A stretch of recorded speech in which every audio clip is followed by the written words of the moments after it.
लोहा खाने वाले इंसान से लेकर 33,000 फीट अल्टीट्यूड बगैर पैराशूट के गिरकर बचने वाली खातून तक आज हम एक्स्ट्रा ऑर्डिनरी ह्यूमंस के बारे में जानेंगे जिन्होंने मेडिकल साइंस को लाजवाब कर रखा है। इन्फोलैब की वीडियोस में एक बार फिर से खुश आमदीद। नाजरीन, मिचेल लोटेटो का ताल्लुक फरहान से है। देखने में ये लगते तो बिल्कुल नॉर्मल है, लेकिन इन्होंने अपनी सारी जिंदगी में वो काम किए हैं जिसका कोई नॉर्मल इंसान सोच भी नहीं सकता। जी हाँ, ये दुनिया के वाहिद ऐसे इंसान हैं जो लोहा खाते हैं, और लोहा भी कोई सिंपल फॉर्म में नहीं बल्कि नोकीले और तेज धार वाले पीसेस। जब ये 9 साल के थे तब पहली बार इन्होंने लोहा खाया था, और सिर्फ 16 साल की उम्र में ये पब्लिक में भी कारनामे करके दिखाते थे। पहले तो लोगों को लगता था कि शायद ये ड्रामा कर रहे हैं, लेकिन लोहा खाने के बाद कई बार इनके एक्सरे किए गए जिसमें लोहे के पीसेस को डाइजेस्टिव ट्रैक्ट से गुजरते भी देखा गया। डॉक्टर का कहना है कि मिचेल की स्टोमिक लाइनिंग हद से ज्यादा स्ट्रॉन्ग होने की वजह से ये ज्यादा एसिड प्रोड्यूस करते हैं, और इस कंडीशन में रोजाना 900 ग्राम लोहे को आसानी से हजम कर सकते हैं। इन्होंने अपनी पूरी जिंदगी में लोगों के सामने 18 bicycle, 15 supermarket trolleys, 6 chandeliers, 2 bed, 60 TV set, 500 metre की स्टील चेन और एक पूरा का पूरा जहाज भी खाकर दिखाया है। सेस्ना 150 मॉडल का पूरा जहाज खाने में मिचेल को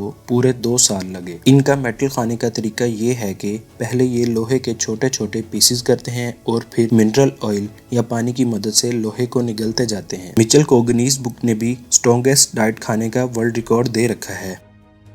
1985 में क्लाइव वेरिंग नामी इस शख्स पर एक अजीब वायरस ने अटैक किया। इस वायरस ने क्लाइव के नर्वस सिस्टम पर हमला किया। तब से लेकर ये अपने दिमाग में नई मेमोरीज स्टोर नहीं कर पाते। इस बीमारी को मेडिकल टर्म्स में एमनीशिया कहा जाता है। ये दुनिया के वाहिद ऐसे शख्स हैं जो 7 सेकंड से ज्यादा कुछ भी याद नहीं रख पाते। बीमारी के बाद इनको अपनी जिंदगी की चंद चीजें ही याद हैं। ये अपनी बीवी से जब भी मिलते हैं तो ऐसे मिलते हैं जैसे ये इनकी पहली मुलाकात हो। क्लाइव ने अपने करियर का आगाज म्यूजिशियन से किया था। ये एक पियानो आर्टिस्ट हैं। डॉक्टर्स के लिए हैरत की बात यह है कि ये अपनी बीमारी के बावजूद भी पियानो की ट्यून्स आज भी बिल्कुल सही तरीके से बजा लेते हैं, और जब इनसे ये पूछा जाता है कि ये कैसे बजाया तो इनके पास कोई जवाब नहीं होता। डॉक्टर्स का मानना है कि एमनीशिया का इतना वर्स्ट केस आज से पहले नहीं देखा गया।